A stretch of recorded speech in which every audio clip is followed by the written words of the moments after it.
My sister handed me an eviction notice at our mother's funeral while the casket was still being lowered into the ground. She thought she'd inherited our family's $15 million estate and wanted me gone by sunset.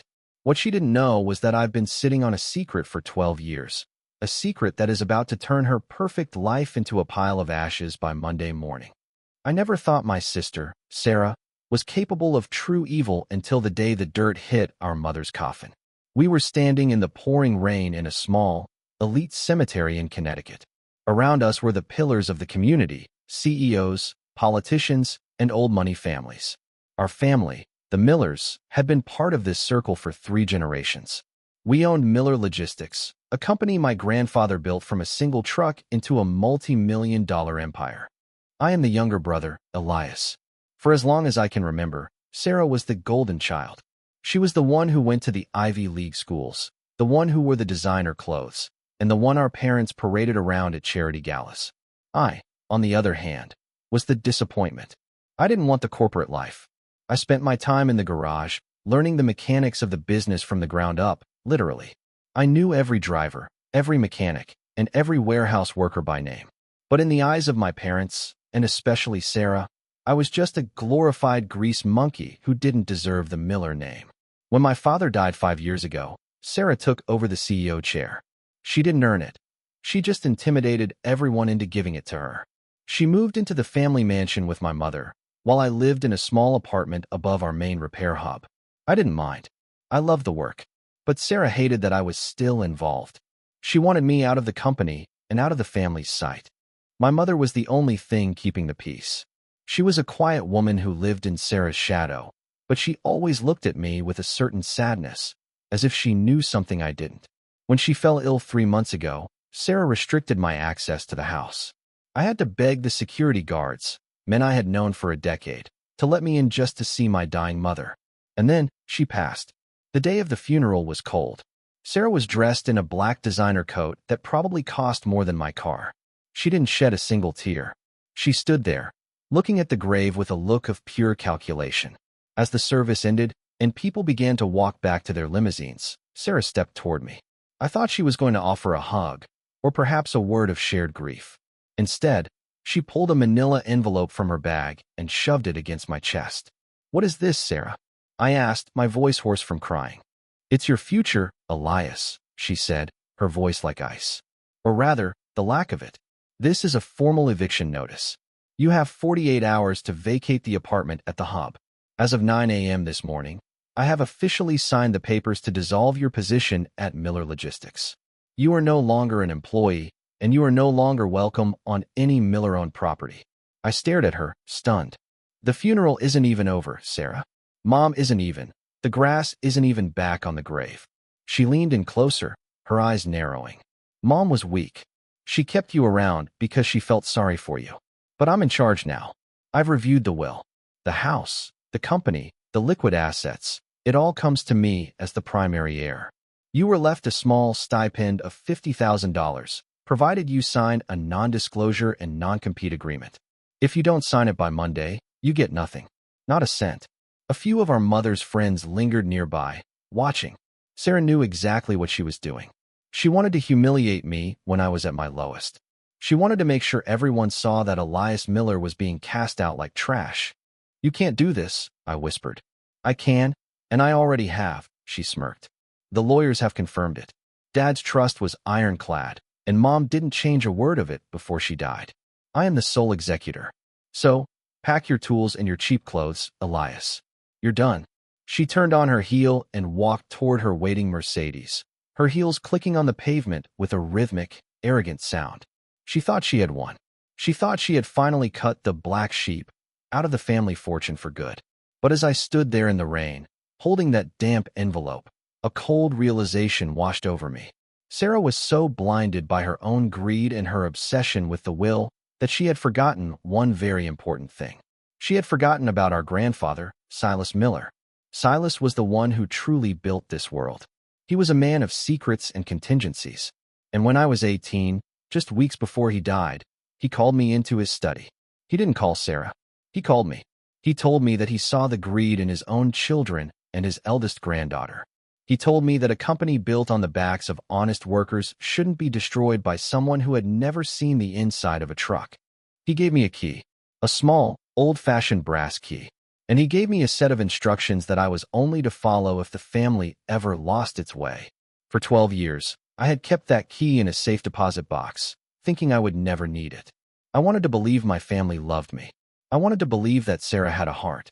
But looking at the eviction notice in my hand, I realized that the family hadn't just lost its way. It had completely rotted from the inside out. Sarah thought she was the executor of the estate. She thought she owned the company.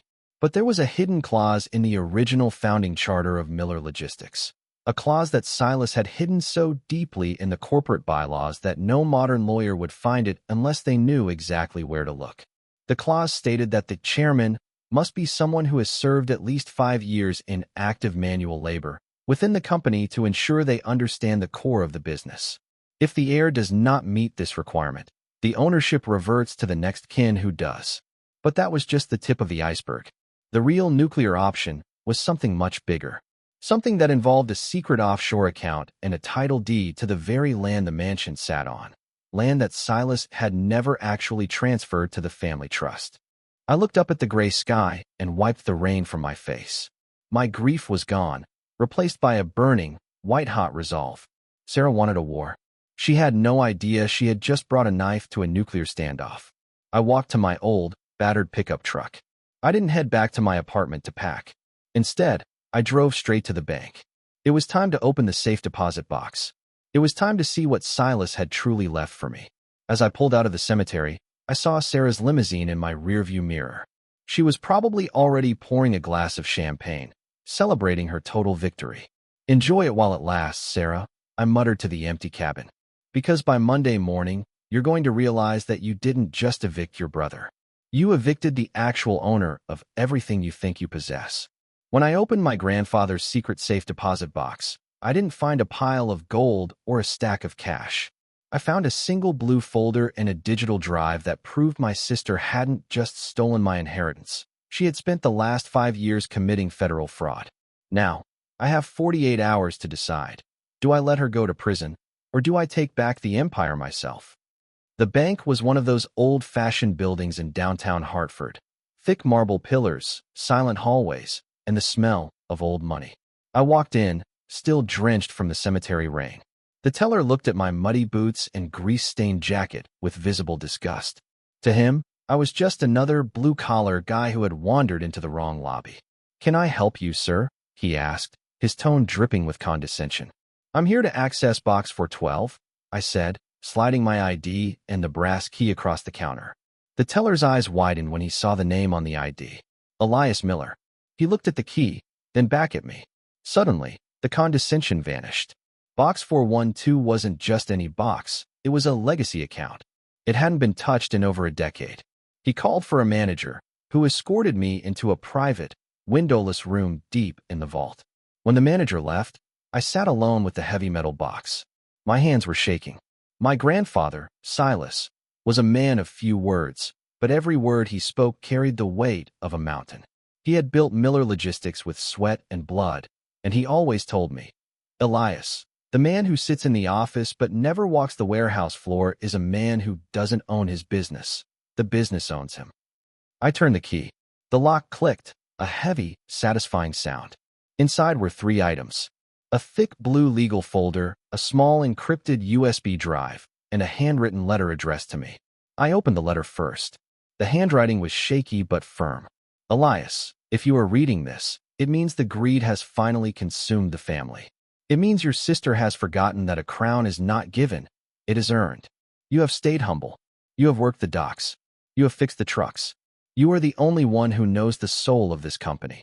The documents in this box contained the Silas clause. In 1984, I structured the company so that the land, the actual physical ground the warehouses and the mansions sit on, is owned by a separate holding company. My children never knew this. They thought they inherited the land. They didn't. They only inherited the buildings. And as of my death, that land title was moved into a trust for you. You don't just own the company, Elias. You own the dirt they stand on. Use this wisely. Don't be a tyrant like Sarah. Be a leader. I felt a chill run down my spine. I opened the blue folder. There it was, the deed to the 500 acres of prime Connecticut land. The Miller Logistics headquarters, the main shipping hub, and even the $15 million mansion Sarah was currently sitting in. It all sat on land that I owned. Sarah owned the bricks, but I owned the earth. But the USB drive held something even darker. I plugged it into my laptop, the one I used for truck diagnostics. It was a series of recorded meetings and ledger copies from Silas's final year. He had been tracking Sarah even then. He knew she was cooking the books to make herself look like a genius while she was still just an intern. Wait, there was more. Recent files? No, these were automated syncs from a private server Silas had set up. He had left a backdoor in the company's accounting software that only this drive could access. I scrolled through the recent transactions from the last 2 years.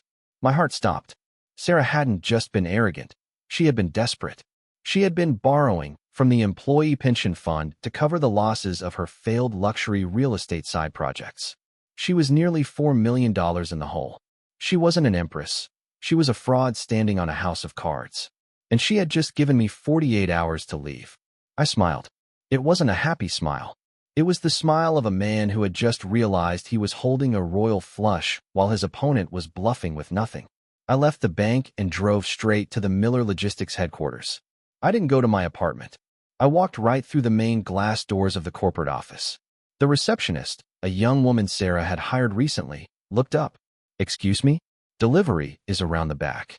"I'm not a delivery guy," I said, walking past her. "Sir, you can't go up there. Ms. Miller is in a meeting with the board." I didn't stop. I took the elevator to the top floor. When the doors opened, the atmosphere was thick with tension. Sarah was standing in the middle of the glass-walled conference room, surrounded by 6 board members, men who had known my father for decades. As the new sole executor, Sarah's voice boomed through the glass. "I am announcing a 20% cut in warehouse wages to optimize our fourth-quarter projections. If the union complains, we remind them that their contracts are up for renewal in January."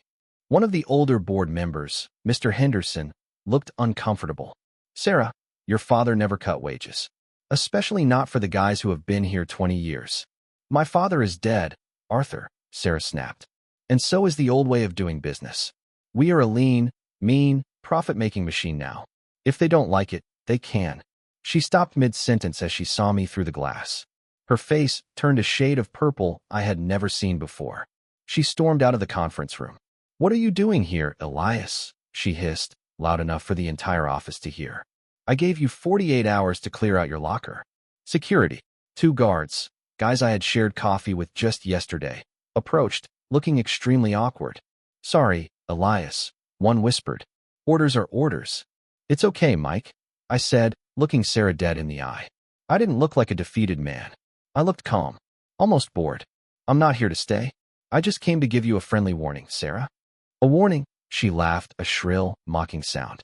"From the grease monkey? What are you going to do? Leak oil on my rug?" The board members were now watching from the doorway. This was exactly what Sarah wanted, a public shaming. "I've been looking over grandfather Silas's old records," I said, my voice steady and loud enough to carry. "You know, the ones regarding the ground lease for this building? And the pension fund audits." The color drained from Sarah's face so fast I thought she might faint. It was only for a split second, but I saw it. The panic. The "how does he know" look. "You don't know what you're talking about," she stammered, her voice losing its edge. "Get him out of here. Now." I'm going," I said, putting my hands up. "But Sarah, before I leave, you might want to check the mailbox on Monday morning. I'm increasing the ground rent for this facility. Since I own the land, and the lease expired with Mom's death, the new rent is $500,000 a month. Due in advance." The room went silent. You could have heard a pin drop on the plush carpet. "You're lying," she whispered, her hands starting to shake. "The land is part of the estate. Check the deeds, Sarah. The real ones. Not the copies you've been showing the board," I said. I turned to the board members. "Gentlemen, I'd suggest you look into the pension fund before Monday. It seems there's a $4 million accounting error that Ms. Miller has forgotten to mention." I turned and walked back to the elevator. I didn't look back. I could hear Sarah screaming at the guards, then at the board members, then just screaming in general. As the elevator doors closed, I felt a strange sense of peace. The war hadn't even truly begun, but I had just dropped the first bomb. But I knew Sarah. She wouldn't just give up. She was like a cornered animal now, and a cornered animal is dangerous. As I drove back to my small apartment, I noticed a black SUV following me. It had been behind me since I left the office. Sarah wasn't just going to fight me in court. She was going to try to make me disappear before Monday morning. I gripped the steering wheel. She thought she was the predator. She didn't realize that I had spent the last 12 years maintaining the very trucks that were now following me. I knew every shortcut, every blind spot, and every dead zone in this county. "Let's see how your city drivers handle the backwoods, Sarah," I muttered, taking a sharp turn into the dark forest road that led to the old Miller warehouse. The real game was just beginning. My sister didn't just send lawyers after me. She sent a black SUV to run me off the road at 80 miles per hour. She wanted to bury me next to our mother before I could show the world what she'd done. But she forgot one thing. She's driving a luxury car meant for city streets, and I'm driving a 7,000-pound custom-built truck that knows every inch of these backwoods. The rain was coming down in sheets now, turning the winding back roads of Connecticut into a slick, dangerous mess. In my rearview mirror, the headlights of the black SUV were blinding. They weren't just following me, they were gaining. Every time I hit a corner, they tried to clip my bumper, trying to send me spinning into the ravine on the left. Sarah was desperate. By mentioning the ground lease and the pension fund in front of the board, I had effectively pulled the pin on a grenade and handed it to her. She knew that if I made it to Monday morning, her life as a socialite CEO was over. But I wasn't scared. I felt a strange surge of adrenaline. For 12 years, I had been the quiet Miller, the one who fixed the engines while the others spent the profits. I knew these roads better than I knew my own face. I shifted my truck into fourth gear and slammed on the gas. My truck, a modified 1998 Ford F-250, wasn't pretty, but it was a beast. I had rebuilt the engine myself. I knew exactly how much torque I could push before the tires lost grip. Up ahead was Dead Man's Creek, a narrow bridge followed by a sharp, uphill dirt trail that led to the old Miller warehouse number 4. The SUV lunged forward, trying to ram my side. I tapped the brakes just for a second, letting them overshoot, then cut the wheel hard to the right. My tires gripped the mud, kicking up a massive spray of brown slush that completely covered the SUV's windshield. While they were blinded, I took the turn into the woods. I didn't turn on my high beams. I knew the trail by heart. I drove in near darkness, the engine roaring, until I reached the massive, rusted gates of Warehouse 4. This place had been decommissioned by Sarah 3 years ago as a cost-cutting measure. She thought it was empty. She was wrong. I pulled inside the warehouse and slammed the heavy iron doors shut just as the black SUV skidded to a halt outside. I watched through a small cracked window. 2 men in suits got out, looking frustrated. They weren't professional hitmen, probably just security Sarah had hired to intimidate me. They didn't dare follow me into a dark, abandoned warehouse in the middle of nowhere. After a few minutes of shouting into their phones, they got back in the car and sped off. I sat in the dark for a long time, my heart hammering against my ribs. I pulled out the USB drive from my pocket. I needed a secure way to leak this information, but I couldn't just go to the police yet. Sarah had friends in the local precinct. I needed a force that she couldn't buy. I walked to the back of the warehouse and flipped a heavy industrial switch. The lights flickered to life, revealing rows and rows of old Miller Logistics trucks, the retired fleet. But they weren't just sitting there. They were clean, maintained.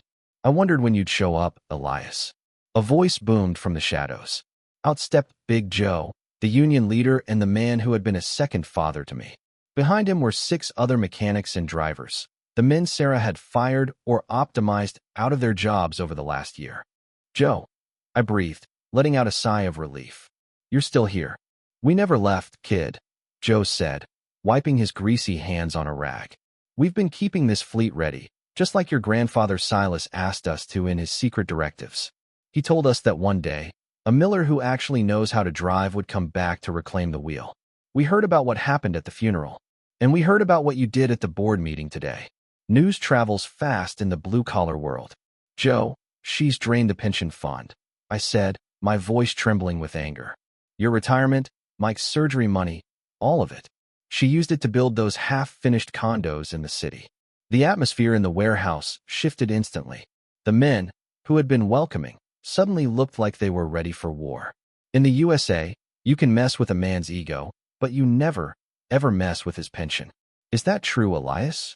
Joe asked, his voice low and dangerous. I have the ledger entries right here, I said, holding up the USB drive.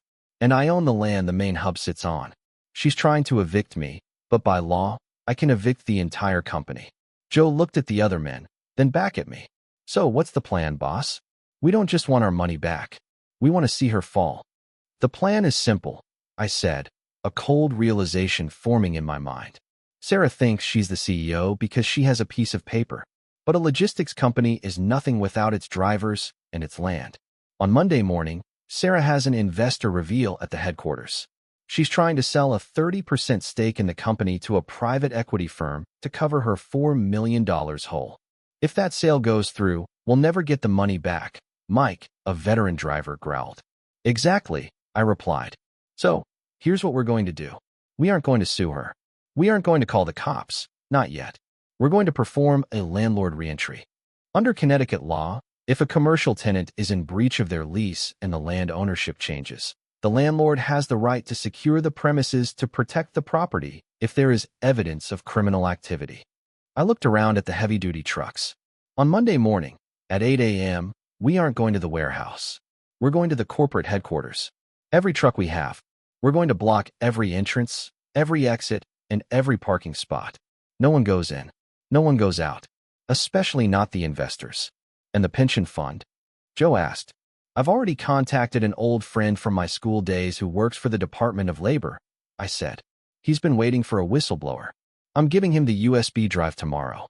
By the time the investors arrive on Monday, the DOL will be there with a freeze order on all of Sarah's personal assets. But what about the eviction notice she gave you? Mike asked. I pulled out the manila envelope Sarah had given me at the funeral and threw it into a trash can. I lit a match and dropped it in. She told me I had 48 hours to vacate, I said, watching the paper turn to ash. I'm not vacating. I'm moving in. Joe, tell the boys to get the rigs ready. We're not just Miller Logistics anymore. We're the Miller Landowners Association now. The men let out a cheer that echoed through the massive warehouse. For the first time in years, I didn't feel like the disappointment. I felt like Silas Miller's grandson. But as the night went on, I received a text from an unknown number. It was a photo. It was a photo of my apartment, completely trashed.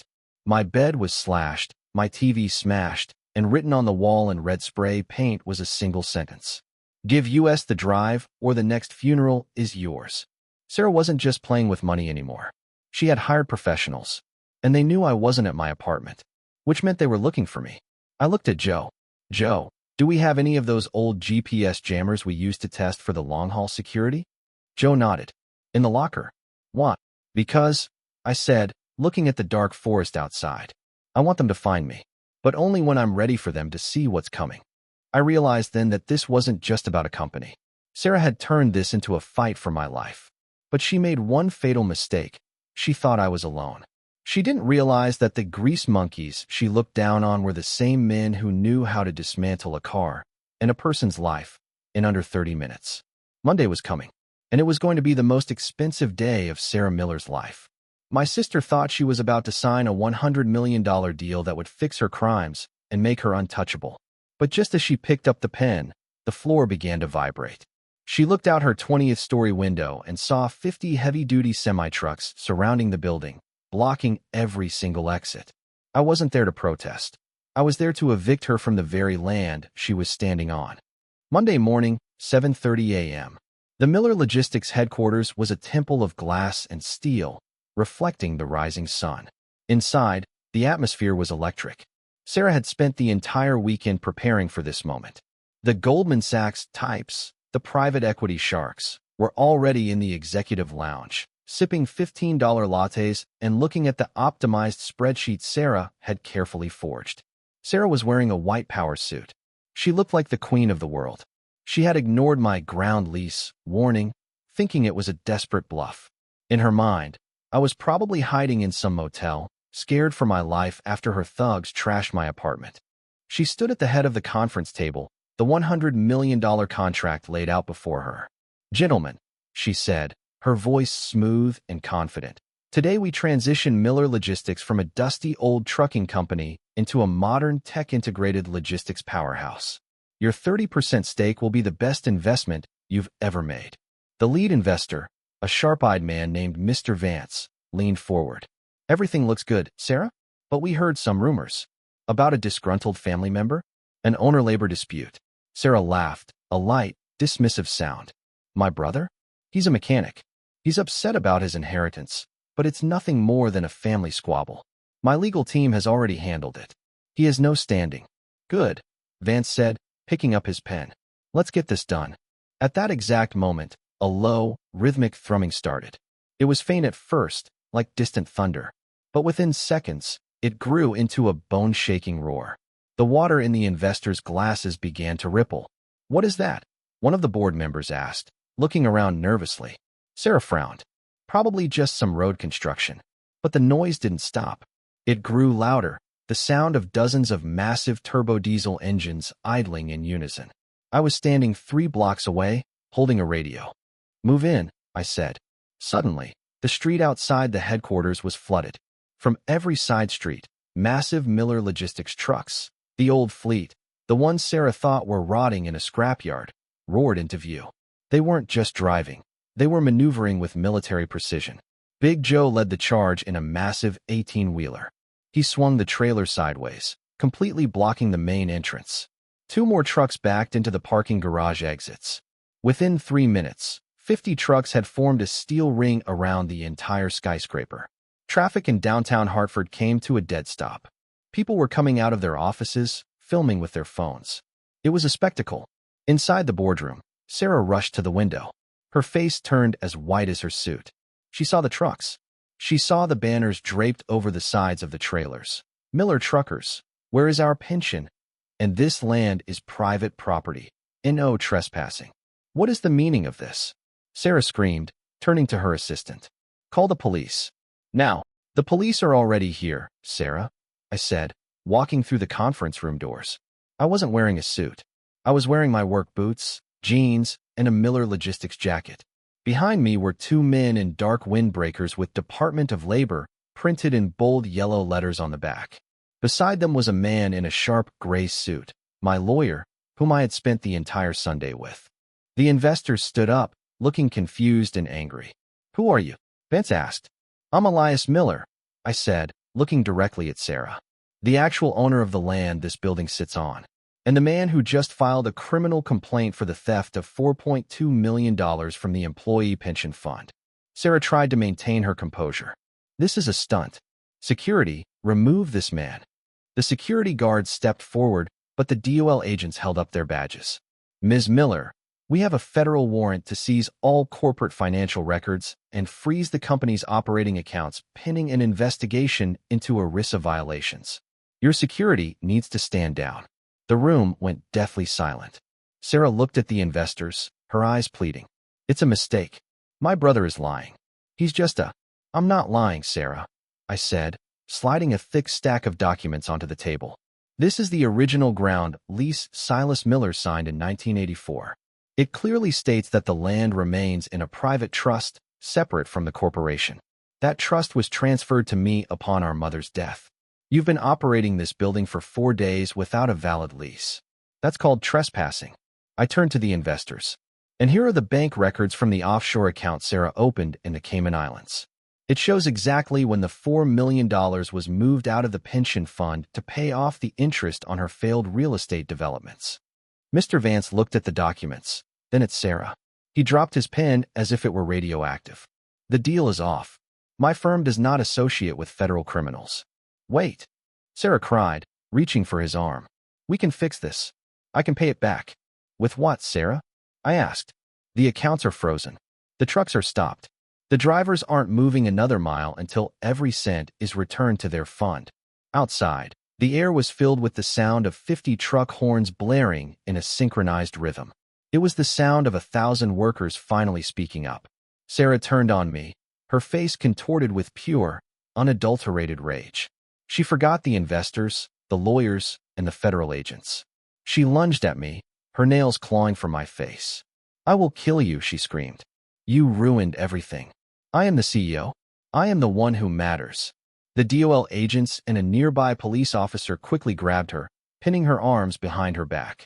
Sarah Miller, you are under arrest for fiduciary fraud, embezzlement, and conspiracy to commit assault, the officer said, clicking the handcuffs into place. The image was perfect for the evening news. The queen of logistics being led out of her own boardroom in handcuffs, passing by the very investors she tried to swindle. As they led her toward the elevator, she looked back at me. You think you won? You're just a grease monkey, Elias. You can't run this company. You'll be bankrupt in a month. Maybe, I said calmly. But at least I'll be bankrupt with a clean conscience and the respect of the men who actually do the work. Something you never had. The elevator doors closed. The board members looked at me, terrified. Mr. Henderson, the oldest member, cleared his throat. Elias, what happens now? The company is in chaos. The accounts are frozen.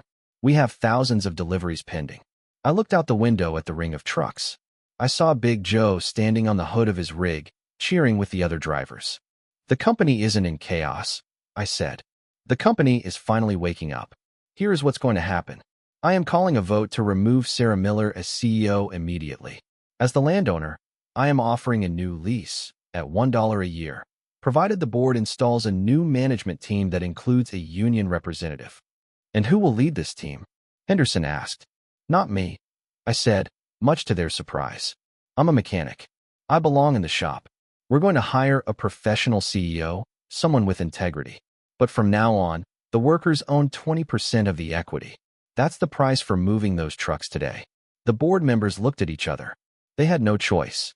I held all the cards, the land, the trucks, and the evidence. I walked out of the boardroom and down to the street. As I stepped out of the front doors, the cheering was deafening. Big Joe jumped down and gave me a bear hug that nearly cracked my ribs. We did it, kid, he laughed. We actually did it. I looked at the massive building behind me. It no longer felt like a prison or a monument to my father's disappointment. It felt like a responsibility. But my phone buzzed in my pocket. It was a notification from my home security system back at my trashed apartment. Someone was there. Someone who hadn't been arrested with Sarah. The professionals she had hired were still out there. And they weren't looking for a settlement. They were looking for the USB drive, and they didn't know I had already handed it over to the feds. The war wasn't over. It had just moved from the boardroom back to the streets. The police had my sister in handcuffs, but they didn't have the 3 hired thugs waiting in my apartment with silenced pistols. They thought I'd be easy prey once the big show at the office was over. They didn't realize they were following me back to a graveyard of heavy machinery. And in my world, a 20-ton hydraulic press is a lot more effective than a lawyer. I knew they were coming. My home security app showed 3 men moving through my living room with the efficiency of professional predators. They weren't looking for jewelry. They were looking for this Silas drive. They didn't know I had already handed it to the federal agents. I looked at Big Joe. Joe, they're at the apartment. If I go to the police now, they'll scatter and come back for me another night. I need this to end today. Joe nodded, his face grim. They're city boys, Elias. They don't know the woods, and they definitely don't know the inside of a decommissioned warehouse. Let's lead them home. I didn't go to my apartment. Instead, I drove my truck back to Warehouse 4, the retired fleet graveyard. I made sure to drive slowly, letting them spot my taillights. I knew they were tracking my GPS, so I kept my phone on the dashboard, glowing bright in the dark cabin. When I reached the warehouse, I pulled inside and left the massive sliding doors slightly ajar, an invitation. Inside, the warehouse was a maze of rusted truck chassis, heavy engine blocks hanging from chains, and deep service pits. It was a dark, metallic forest. I turned off the lights and waited. 10 minutes later, a black sedan pulled up silently. 3 men stepped out. They weren't wearing suits anymore. They were in tactical gear. They moved into the warehouse, their flashlights cutting through the dust. Miller, one of them called out, his voice echoing off the corrugated steel walls. Give us the drive, and we walk away. Your sister is already going to prison. Don't make this a murder charge for us. I didn't answer. I was standing on the catwalk, 20 feet above them. They moved deeper into the maze, passing under a heavy V8 engine that was suspended by a rusted chain. One of the men, the leader, stopped. He was standing directly over a service pit covered by a thin, oily tarp. I know you're in here, kid, he sneered. We saw your truck. You're right, I said, my voice echoing from the speakers of the warehouse intercom system. But you're wrong about one thing. This isn't my warehouse. It's my grandfather's, and he built it to keep things in. I hit a switch. The heavy industrial magnets I had rigged to the overhead cranes hummed to life. Suddenly, the metal tools on the men's belts and their flashlights were yanked toward the nearest truck chassis. In the confusion, Big Joe, hidden in the shadows, pulled a lever. The tarp over the service pit gave way. The leader fell 6 feet down into a concrete pit filled with used motor oil and industrial grease. He wasn't hurt, but he was trapped. The walls were too slick to climb. The other 2 men pulled their guns, but they couldn't see me in the dark. I hit another switch, and the warehouse's high-pressure fire suppression system exploded to life. Not water, but heavy, blinding foam flooded the floor. They were slipping, sliding, and unable to see. It was like a scene from a nightmare. "Mike, now!" I yelled. From the back of the warehouse, a 20-ton forklift roared to life. Mike, one of our veteran drivers, drove it straight toward them, the massive forks lowered just inches above the ground. The men had nowhere to go. They dropped their guns and put their hands up as the forklift pinned them against a stack of heavy tires. "Drop the weapons," Joe shouted, stepping out from the shadows with a group of 10 truckers, all holding heavy iron wrenches and tire irons. The professionals looked around. They were surrounded by 25 angry, grease-stained men who had been itching for a fight since they found out about their stolen pensions. The thugs realized very quickly that their tactical training didn't mean anything in a room full of men who moved 80,000-pound vehicles for a living. By the time the police arrived, called by Joe 10 minutes earlier, the 3 men were zip-tied to a truck axle, looking terrified. 6 months later, the dust has finally settled. Sarah was sentenced to 12 years in federal prison for embezzlement, fraud, and conspiracy. The investors she tried to woo ended up being the ones to testify against her to save their own reputations. The mansion? It's no longer a Miller mansion. I sold the house and the land it sat on for $18 million. I didn't keep a cent of it. I used the money to fully restore the employee pension fund, with a 5% bonus for every worker who stayed through the transition. Miller Logistics is still a family company, but the family has grown. We are now a worker-owned cooperative. I am the head of maintenance, just where I want to be. We hired a new CEO, a woman who used to run a nonprofit shipping agency. She's brilliant, and more importantly, she knows every driver's name. The old warehouse where the battle happened? We turned it into a state-of-the-art training facility for young mechanics. We call it the Silas Miller Academy. I'm sitting in my office now, which is actually just a desk in the corner of the main repair bay. My hands are covered in grease, and there's a sandwich on my desk that Big Joe brought me. I look at the brass key Silas gave me 12 years ago. It's framed on the wall now. Underneath it, I carved a new motto for the company. The earth is the foundation. The workers are the walls. The greed is the fire that brings it all down. Every morning, when the trucks roar to life and head out onto the highway, I feel my grandfather's presence. He didn't leave me a fortune, he left me a purpose. And as for Sarah, she sends me letters from prison, blaming me for her downfall. I don't read them. I just toss them into the industrial shredder and get back to work. Because in the end, it wasn't the lawyers or the money that won the war. It was the grease monkey who knew how to keep the wheels turning.